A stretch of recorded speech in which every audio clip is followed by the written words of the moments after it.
anybody who care to share. So what we're gonna do is anybody care to share what came up in your conversation? Over here. We go here first, and then we'll come back here. Uh-huh. Hi, my name is Antoinette, and one of the emotional changes for me would be depression sometimes. I would feel down, and those were the times that I really had to lean on my spirituality, because that was when I would reach back and remember and look at all the blessings that I have. But emotionally, that's during menopause, I would find myself a little depressed because I would think about, oh, this didn't work out, that didn't work out. And so I had to find a way. And I always would keep a song in my mind that would cheer me up and bring me out of that mood. Thank you, Sister Antoinette. And one of the things that Sister Antoinette did that we have to model is share your feelings. You use the word depression. Depression is normal. Everybody goes through depression, even though it's a diagnosis, but we all do. So if you've ever lost a loved one, if you've ever lost anything, a job, the ability to move certain body parts, we get depressed. Amen. Mm-hmm. I shared because I was my husband's caregiver for the last 16 years of our marriage, and it completely changed everything. I was 15 years younger than him, and he was angry at that, that fact. And I tried to, impress upon him, it's just me and him. I had to be there for him. He had 12 children when I met him. They were all adults. And I had his 13th child. But he was the type person, when I met him, I had epilepsy. He took care of me. And my oldest girl, she's 52 now, but he took care of her while I was ill. So when I got myself well, I'm sorry. Okay. And when I got myself well, I was able to take care of him. But I completely forgot about myself because he was a big guy. He was like, 6'4", 240. He couldn't do anything for himself. And I had to do everything. So I forgot about me. That's why I'm all broken up right now. All my shoulders, I've got arthritis everywhere. But God let me be able to stop what I was doing, to put myself aside and do, for 25 or 30 years, I've been celibate because I couldn't have any type of anything because my husband was born by a midwife and he had never been circumcised. So there was a lot of stuff going there. So I had to make that decision to stop having sexual relations in my marriage, and in order to save my mental health. Okay. And that was very hard because I gained weight. I started eating up and started eating to feed, But it's one of those things. God is so good. I'm so glad that I have a spiritual life and that I kept a song. I kept a song in my car. When my husband started arguing, I would start singing. I would start praising the Lord because that's what kept me going. Because it's hard. It's very hard to stop something that you're used to doing, and I was so much younger than him, and, I had to think about it, but I did what I was supposed to do. I had to listen to a lot of stuff, but God is so good, he kept me through it, and I stayed there with him to the end. He died in his car, sitting in the parking lot, with the motor running, going to dialysis, and I thank God that he didn't let him go out, so when I reflect back on all of that, I had my two girls looking at me, looking to see what I was going to do next, so that made a difference in the impact that I had. Amen. Amen. Again, it helps when you share your story. Also, you spoke about things that made some of us a little uncomfortable, like sex, and how menopause have an impact on the relationship. While we were talking, one person also mentioned a symptom that we didn't even have up here or talk about is maybe vaginal dryness. That's a symptom of menopause. And then I think I saw a hand up here. Okay, yeah, right here. 2 people here. And you. Okay, so the one that I have is memory loss. It was horrible. And I think I started menopause in my late 30s, which was really early. But I went through it for like 15 years, so I was in my early 50s, and I actually got through that full 360. Wait, how many days in there? 365 days. They say if you start your cycle on the 364th day, you gotta start all over. You have to have a full 365 days. So, but my memory loss was really bad. I mean, it scared me to the point I thought I was getting Alzheimer's. I couldn't remember anything. It was horrible at work. Are you trying to perform? And you can't even remember stuff. And I know, like, we always say, oh, I'm having a senior moment. No, this is different than a senior moment. This is just straight up memory loss.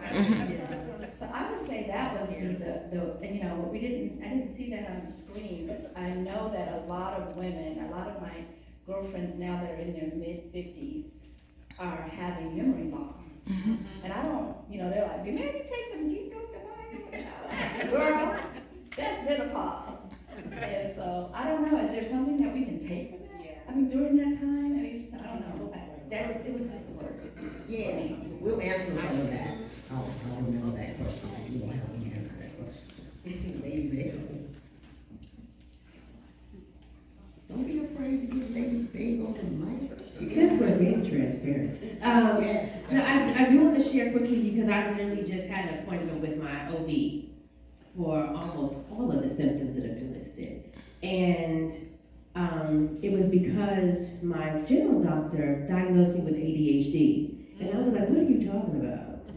And she was like, we are seeing an increase, especially for Black women, having ADHD. That's what my general doctor, she said, but then I went to my OB, she said, all those are the symptoms of perimenopause that you're seeing. So literally they were kind of lining up with each other. And I was like, what in the world, God? She started listing all these different things. And so I tried to do a lot of my own research to say, well, what natural things can I try? Some of my symptoms were the brain fog. I was like, I feel like I'm going through early dementia. And she was like, yeah, that's the first thing that most women talk about. Then we talked about intimacy issues. I was like, what is going on with this dryness? I mean, it was crazy. I had a lack of everything. And then the self-identity. It was hard for my job being in the White House. My mom called, she said, I saw you raising your hand in the briefing room, but you ain't want to be there, did you? I said, not at all. I said, I didn't even have a question. I just did it because I was supposed to have it. I said, Mama, I want to go home. I don't want to be here. These people are crazy. And I don't know who I am right now. I can't remember my own name. And when I messed up my husband's name, introducing him one time, my mind went blank. And he said, how you don't know who your husband is? I said, babe, I know who you are. It wouldn't come out.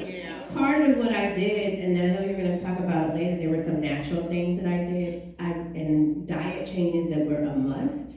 On the spiritual side, I literally had to, if I didn't wake up in the morning and start meditating or praying, I felt like my day was defeated. Yes. Before my feet hit the ground, I felt worthless. So that was like, I mean, it's when you said that 14 years, I was like, wait, what? Yeah. Y'all saying, yeah, okay. I needed this section, thanks. Also, when you speak of menopause, the hot flashes, although you said it starts in your 40s and goes all the way to 50s, well, I'm over 70 and hot flashes still occur. Yes. But at least it's easier to deal with now that you know what it's all about.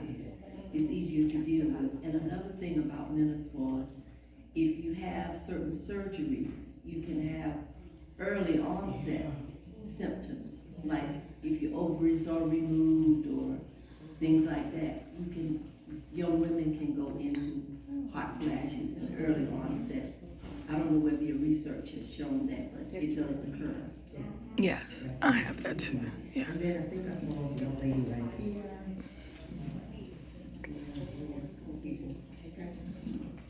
Hi, I'm Cynthia Peterson, Dr. Cynthia Peterson, 73. And I was telling Barbara, I've always wondered if somehow or another it managed to skip over me. And I actually asked my mom, because she was going through it, she said, oh, don't worry about it, it'll come. But when I look back on my history, I think I read enough about it so that I would be learned about it. But I didn't suffer the symptoms. I kept having other medical things that distracted from me if that was menopause. You know, it went away. And I think one of the biggest things for me was I needed to be successful. So where I might have been anxiety, stressed out, I was busy learning. I would, and write, oh my, that was probably my menopause writing. I'm very serious. I would write. I wrote books. I would find, I remember this one case particularly. A young girl died on a motorcycle on her way to see her mom. But it was as if I could actually feel those people. And I was asked to write a poem for this girl, and I did. I didn't know her, but I could feel her. And so I wrote the poem. So a whole lot of other things were happening to me that I think drowned it out any symptoms that I would have. I never had hot flash. I always got sleep around at 6 or 6:30, and I always woke up very early the next day around 4. I still do that. I did that as a kid, and I'm still doing that. But the overflow of things that have happened to me is I will write. I get such relief when I mentally unload, and I write. So, that helped me. I never had those hot flashes. My daughter has enough for me, so I don't seem to have that, and I'm okay. I have enough other stuff going on. Okay, so some of them already giving some tips in between, right? So writing, journaling. Then I think we had a question over here. Okay. Alright. Good morning. Yes, it's still good morning. Good morning, everyone. So my experience is a little bit different. I witnessed my mother going through menopause. And so a lot of this is kind of like it was a moment for me because I witnessed her suffer from depression, emotional up and down. And a lot of things I was taking personally. That my mother didn't like me. She didn't want to be around me. Sorry, I start to tear up because especially because it was during like the transition of me going from a teenager to a young adult. And you get those times, those are prominent times you need your mother. And so I wish I was just educated in it because she deserved that grace. And instead of me, I guess, reacting the way I did, she was going through something all of us women go through. And so I apologize for tearing up, but it definitely is a full circle moment because I really witnessed my mother's struggle with menopause. And I wish that I had knew about this because I could have been there for her as another woman and just given her the grace that she deserves to go through it. So I appreciate this. And I'm not here, I'm going to apologize to my mom.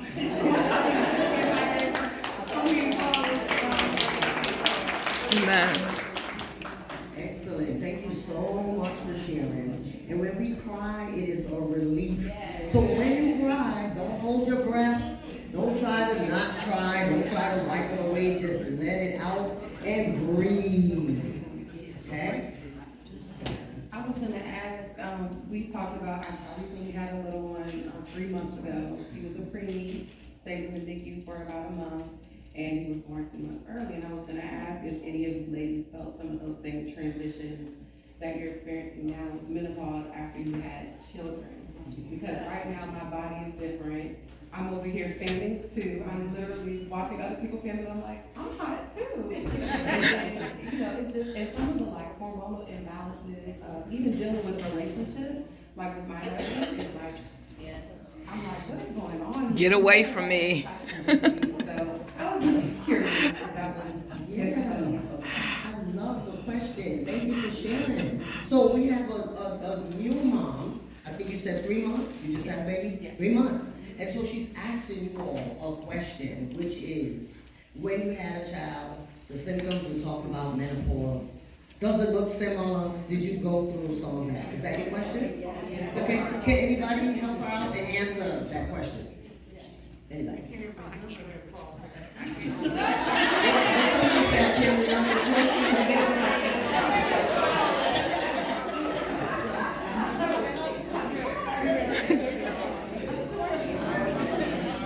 The answer is absolutely yes. Your body has just gone through a whole thing. Like, baby making is not easy. We all know this. Most of us that's had some. And those that haven't, get ready. Because it's coming. That baby making process is more than, the membrane in your nose thickens, you get acne on your face, your hair might grow, it might fall out. Mine did grow. Grew up one baby, fell out in the other. It's a whole thing.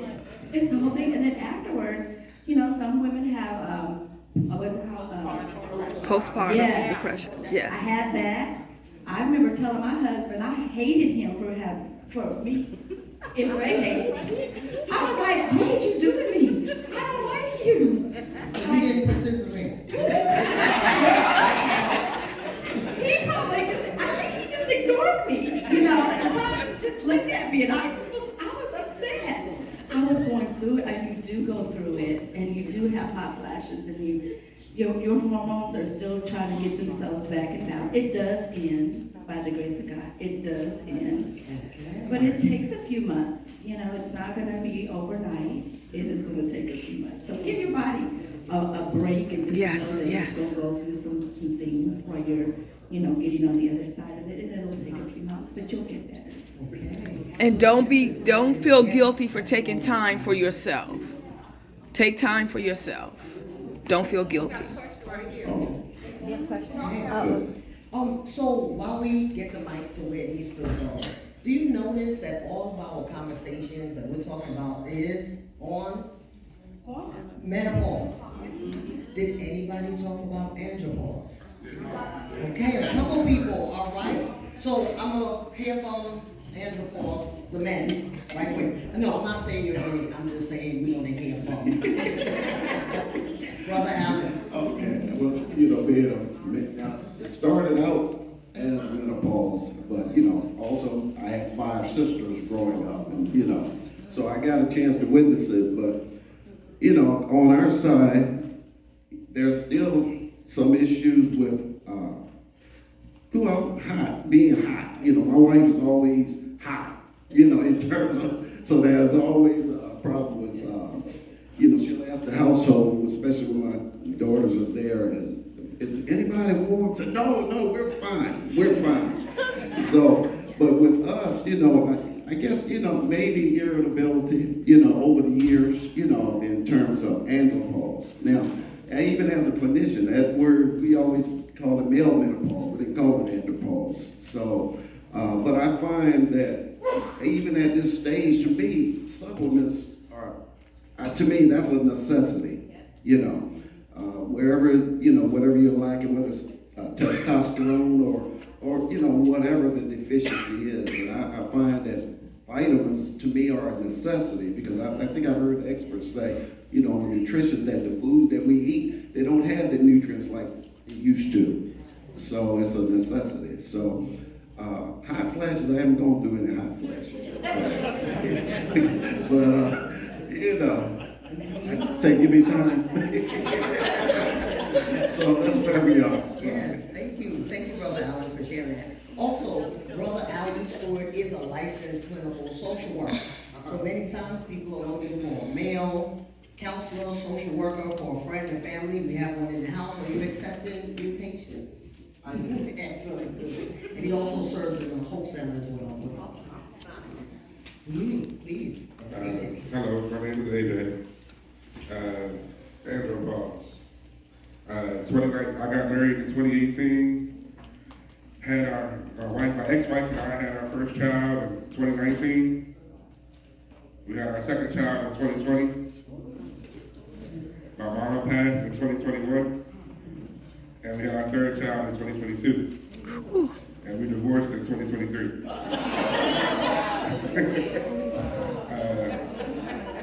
mentioned andropause and trying to go through therapy and trying to still live life.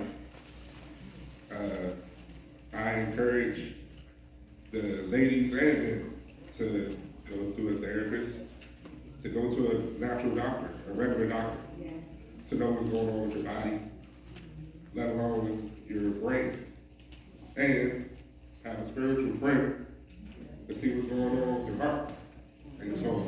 So, a lot of the stuff that was being talked about, it hits, and I'm here. So. Amen.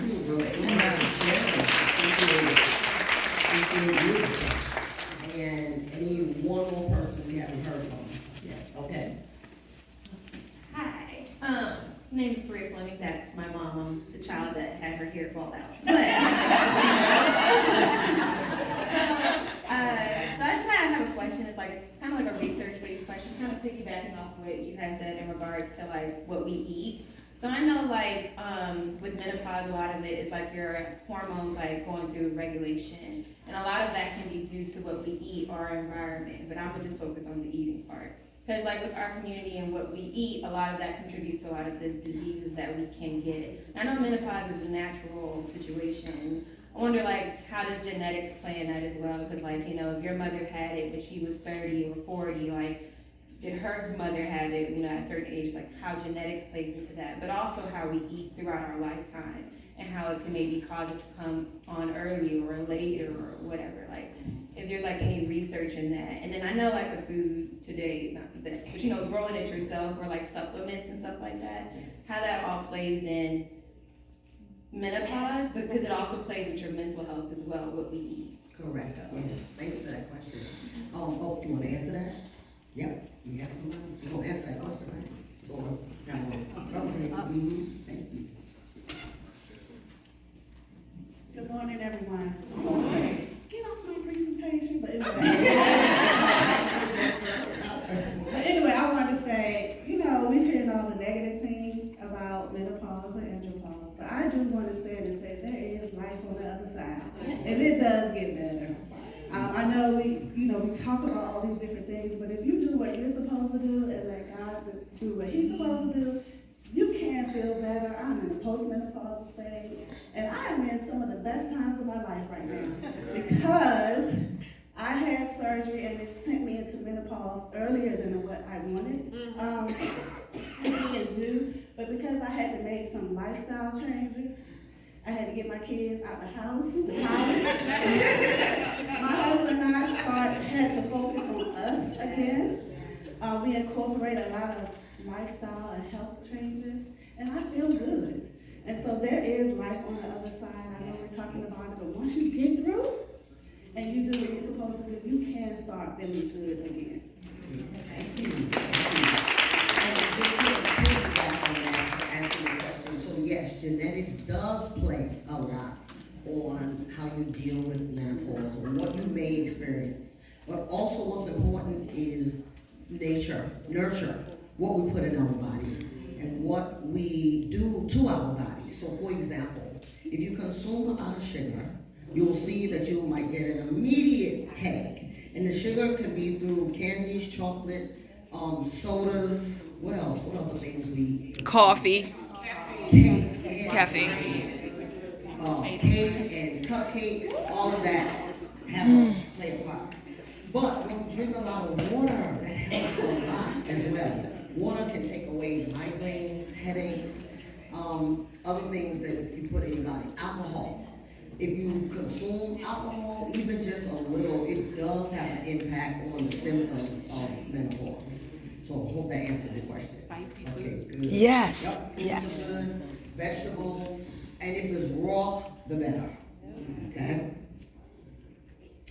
So I'm going to, what you want to say? Yeah, just a slight question. So I know there's like some sort of like, I don't know the test, the name of it, but there's some sort of blood test. I don't know if it's relatively new or not, that you can take that'll tell you, according to your blood type, what your body reacts to as far as like dairy or beef or chicken and stuff like that. To tell you like how your body reacts to certain foods. Do Do you know what I'm talking about? I do. I know about it in a different sense. So one sense that there are exams that they can give us to let us know what would react to our certain body type and blood type as well. So for example, when we think about mental health medication, a lot of people, us, don't want to take medication, but they work. But also there are tests to see which one works for you based on your genetics. And so that's a trial and error, and it costs a lot of money to know which one. So those are the ways that, you know, as you're relating, like what kind of exams can tell us what we can and cannot do. Another thing too is many of us, people of color, are lactose intolerant. Oh, yeah. Almost all of us. But we don't know that. We still push through. We drink milk, we eat ice cream, and then we have a problem later. And so, all of that. Did that answer that? Yeah. Okay, perfect. Right. Good. So, we're talking symptoms, we're talking personal examples. I appreciate it. As a therapist, the biggest thing I say, my motto is, let's talk. Talk about what you're feeling, talk about what you're going through, and that's even the good things. Celebrate. Have a good friend, family, sister, that you can talk about good things and they celebrate with you. When we talk is really important, okay? So now let's talk about strategies for get moving on our emotional health. Next slide. You want to share something? Yeah, I did. I just wanted to say that just in viewing the population here being mostly females, I think that enough is not taught to our young men about andropause. And so we as women, probably just like we sit down and talk to our girls about menopause, because of the absence of some men in the households and even in the schools, we as women, we're gonna have to start educating our sons. Amen. Even about menopause and what to expect out of their wives when they have children, and maybe that will help resolve some of the issues and they will understand more. It might even cause people to stay together longer if they can understand more. So I think as a whole, we're gonna have to start educating our young men as to what they're feeling and what they're going through, because I had never heard of the term andropause until today. Yes. That's a really good reminder, which you just reminded us. Again, we're getting the information, and by the way, feel free to take pictures of the slides. And if you want the slide, we'll take your email address and we will send it to you. But what you just reminded us is we're learning, we're growing in this moment, and we need to share what we learn, right, with other people. So some of the strategies, what can we do? We're talking about the symptoms of menopause and andropause. What can we do? Number one, practice mindfulness.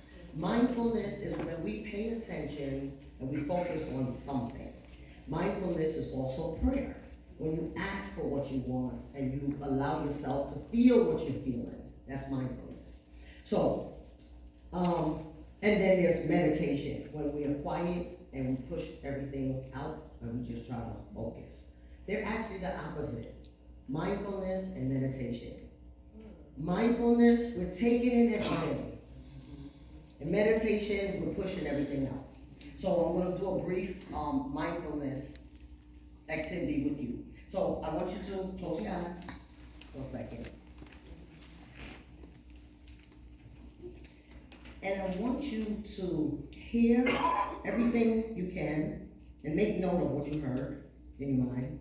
I want you to taste what you can, smell what you can, touch what you can, sense what you can.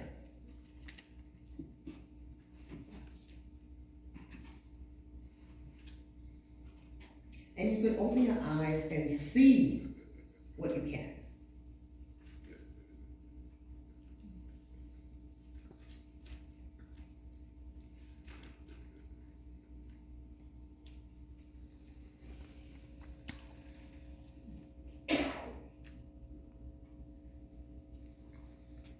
Okay. What did you see? Light. Okay. Green light. Green in the back. What else did you see? Okay. What else? Right? You probably saw things that you just been here and you didn't even see it. Right? What did you hear? Okay. Did anyone hear a cough? Yes. Okay. Maybe you heard yourself breathing, someone else breathing. Maybe you heard someone sleeping. Because I've been here a long time. I heard some things. Okay. Mindfulness is taking it all in. So how do you use that on a day-to-day? Let's say someone comes to you and they want to start drama. Something you said, did, didn't. Tell yourself, okay, I'm going to practice mindfulness right now. So what that means is you're not talking. Because when we did mindfulness, no one said a word. But what we did was we observed, we listened, we felt, we tasted. And many times you could be mindful or use mindful activities to deal with a conflict. There's nothing to say, nothing to do. You ever seen someone argue with themselves? It takes two to argue, right? Or three or four sometimes. But what if you're that person that's like, I'm not doing that. I'm just going to sit here, let them say what they want, do what they want, and I'm good. It's mindfulness. Meditation, on the other hand, is doing the opposite of what we did. We are trying to block out everything. We don't want to think about what we hear. We don't want to see anything. We don't. Both of them are useful. You just need to know when to use it and how to use it. And everybody cannot meditate. How many of you, it's hard to sit still and like really block out everything?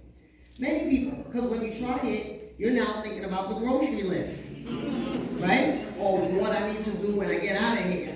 So you're not meditating. So you do need to know, what works for you. All of these strategies does not work for everybody. The other thing is physical activity regularly. I'm not going to go too far in that because we do have that coming up next. The body is meant to move. And how I look at it is we eat every day, right? Yeah. So we should be moving every day. So that includes, if you can't walk, run, or box. I have a boxing trainer. I go boxing, and it feels good. You can't do that, but what you could do is sit in a chair. You can lay in your bed and stretch. Stretch your hips. Studies show that when we stretch our hips, it helps with the aging process because most of our injuries begin with the hips and the back. Okay? So we gotta move regularly. We have to seek therapy or join support groups. Therapy doesn't really work for everybody. It can be costly. Costly, not financially, but also the time and commitment it takes to be in therapy. You gotta put aside time. Where we get time from? It's costly even emotionally. When we go to therapy, you are sharing. You talk about things that you didn't even plan on talking about. Because if the person is skilled, they're able to get that out. So there are self-help books that you can read. Like I tell people, okay, so if you're dealing with anger, get a workbook on anger. What is anger? What does it do to our body? What does it do to us emotionally? And also how to deal with it. Another book I recommend is called Copology. It happens to be sitting up there. I wonder who wrote that book. That book also talks about mental health tips, dealing with being a black man in America, dealing with the power of prayer. Like, how do you use that? How do you use faith in mental health? So you want to read some books as well, and then join in support groups. Support groups is just a group of people talking about a topic. And many times there is no leader, no facilitator. If anyone has ever been to any 12-step groups, that is Alcoholic Anonymous, Overeaters Anonymous, there is Marijuana Use Anonymous, Gamers Anonymous, so technology. That's what happens. Everybody's talking, sharing their story. There's no right or wrong, there's no leader. And then other things we could do, again, we talked about this a little bit, focusing on good nutrition. What are we putting in our body? And sleep. And we have to communicate with our loved ones openly. Okay? So, I'm wrapping up a bit. I have a question for you all in closing. No, before I ask the question, Do anybody have a question that I can answer? Everybody good? So you know it all. All right, excellent. So now my question. Who can tell us 3 things you learned today? And you get in a gift. Learn about Today, about andropause, menopause, tell us 3 things, and I'm going with the first hand, I see Brother A.J. There's a such thing called andropause. Okay, that's 1. Oh, you are, 3 things for me, okay. Yes. Men do go through, the menopause or andropause process. Okay, yes. Also, there are plenty of support groups around in our community. Excellent, very good. He needs a copy of that book, please. Okay, so now, I need 3, sorry. Good job, thank you. I need 3 different people to tell me 1 thing that you learned today. Okay? I had no idea that perimenopause could be 7 to 14 years. Okay, yeah, I learned that too in doing this, by the way. We learned the length of time that you could be going through all of this, right? Okay, that's 1 thing. A second thing, someone else? Menopause is natural. Menopause is natural. We'll go through it once we're alive. Okay. 1 more thing, somebody. As I process all that I'm hearing and myself as well, no, I didn't go through it, but if I look back at things, I knew how to cover it over and not deal with it. But I've learned more about it. Okay, excellent. Give everyone a round of applause. And then the last thing I'll leave with is the Hope Center, the services that we provide. One of our mottos is, it's hard to climb the hills alone. Come to the Hope Center. We have trained interns. They're here to serve. And so please exchange some numbers. We give free services through the Hope Center counseling, virtually. And if you want to come in, we can make that happen. But these days, most people are doing virtual counseling on Zoom. And we're just as good virtually as in person, right? So give that a try. The other thing too that I would like to leave you with is my contact information. It's on there, phone number, email address, website, and what else? Everything else is great. Please support us by purchasing a copy of Popology and come over and check out the other books. You'll hear more about that. Thank you.